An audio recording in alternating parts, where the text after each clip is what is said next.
2018 ঘটনাটার দিন আমি আমার রুমে বসে বসে টিভি দেখতেছিলাম। ঘড়িতে রাত প্রায় তখন 9টা বাজে। উল্লেখ্য, আমাদের বাড়িটা একটু নির্জন, আর প্রতিবেশীদের বাড়িও আমাদের বাড়ি থেকে বেশ খানিকটা দূরে দূরে। তো মূল ঘটনায় আসা যাক। সেদিন এক বিশেষ কারণে আমার মা বাবা আমাকে বাসায় একা রেখে আমার খালামণিদের বাসায় গিয়েছিলেন। খালামণিদের বাসা আমাদের বাসা থেকে প্রায় 30 মিনিটের পথ। আমি সাধারণত ভূত প্রেতের বিশ্বাস করি না, তাই আমি বাসায় একাই ছিলাম। কোনো ভয় লাগেনি, কারণ রাতে তাদের ফিরে আসার কথা, মানে আমার মা বাবাদের ফিরে আসার কথা ছিল। টিভি দেখতে দেখতে মনে হলো আমার পাশের রুমের দরজা দপ করে শব্দ করে খুলে গেল। আমি সোফা থেকে উঠে রুমটির কাছে গেলাম শব্দের উৎস খুঁজতে, কিন্তু ওখানে গিয়ে আমার মনে পড়লো যে ওই রুমের দরজাটা তো খোলাই থাকে। তাহলে দরজা খোলার শব্দ এলো কোথা থেকে? মনে মনে একটু ভয় পেলাম, কিন্তু পরক্ষণে নিজেকে সামলে আবার টিভি দেখতে চলে গেলাম। টিভি দেখতে দেখতে হঠাৎই জানালায় চোখ পড়লো। জানালাটি কাচের হওয়াতে বাহিরের সবকিছু পরিষ্কারভাবে দেখা যাচ্ছিল। আমি কি ভেবে যেন জানালার পর্দা দিতে গিয়ে দেখলাম একটা কুকুরের আকৃতি একটা প্রাণী খুব জোরে মাটি খুঁড়ছে। আমি ভয়ে ভয়ে পর্দা টানতেই যাব, ঠিক তখনই দেখলাম প্রাণীটি খুব দ্রুত বেগে জানালার দিকে এগিয়ে আসছে। মনে হচ্ছিল ওটা জানালা ভেঙে একদম ঘরের ভিতরে ঢুকে যাবে। এই অবস্থায় আমি খুব দ্রুত পর্দা দিয়ে জানালার কাছ থেকে চলে আসলাম।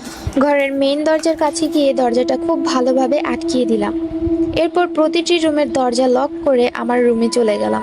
তবুও এক অজানা ভয় যেন আমাকে জেগে ধরলো, তাই আমি আমার রুমের দরজাটাও লাগিয়ে দিয়ে বিছানায় উঠে বসলাম।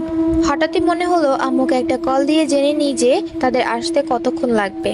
ফোন হাতে নিতেই দেখলাম ব্যাটারি ডাউন।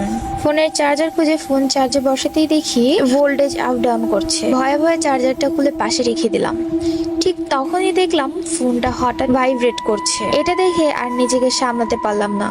খুব জোরে একটা চিৎকার করে লাফ দিয়ে বিছানার এক কোনায় গিয়ে গুটিসুটি হয়ে বসে রইলাম। ফোনটা ততক্ষণে ছুঁড়ে আমি ফ্লোরে ফেলে দিয়েছি, যার ফলে ফোনের বিভিন্ন অংশ খুলে ছড়িয়ে ছিটে পড়ে আছে। ফোন ছাড়া এখন আমি কিভাবে আম্মু আব্বুর সাথে কথা বলবো? এটা ভাবতেই আমার ভয় যেন আরো বেড়ে গেল। ঘড়িতে তাকিয়ে দেখি রাত প্রায় তখন 1টা বাজে। এখনো সকাল হতে অনেক দেরি। আম্মু আব্বু কখন আসবে তাও জানি না।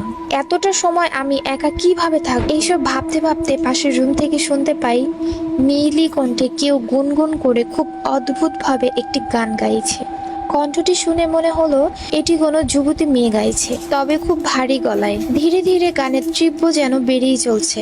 কিছুক্ষণ পরে মনে হলো আমার রুমের ঠিক বাইরে দাঁড়িয়ে কে যেন গান গাইছে। আমি একটু মনোযোগ দিয়ে সবটা শোনার চেষ্টা করতে হঠাৎ গান গাওয়া বন্ধ হয়ে গেল। আর ঠিক তখনই মনে হলো আমার রুমের দরজার বাইরে থেকে কেউ খুব জোরে ধাক্কা দিচ্ছে। মনে হচ্ছে আর একটু হলেই দরজা ভেঙে পড়ে যাবে। এই অবস্থায় আমার সমগ্র শরীর ভয়ে শীতল হয়ে গিয়েছে। মনে হচ্ছে আজ বোধহয় আর রক্ষে নেই। আজ রাতটাই মনে হয় আমার জন্য শেষ রাত। একটু পরেই ভাবলাম যা কিছু হয়ে যাক, এত সহজেই হার মানলে চলবে না। তাই নিজের ভিতর একটা সাহস সঞ্চয় করে জোরে জোরে আয়াতুল কুরসি সহ যত দোয়া দুরুদ পারি সব পড়তে লাগলাম। ভয়ে সব কেমন যেন এলোমেলো হয়ে যাচ্ছিল সব, তবুও পড়তে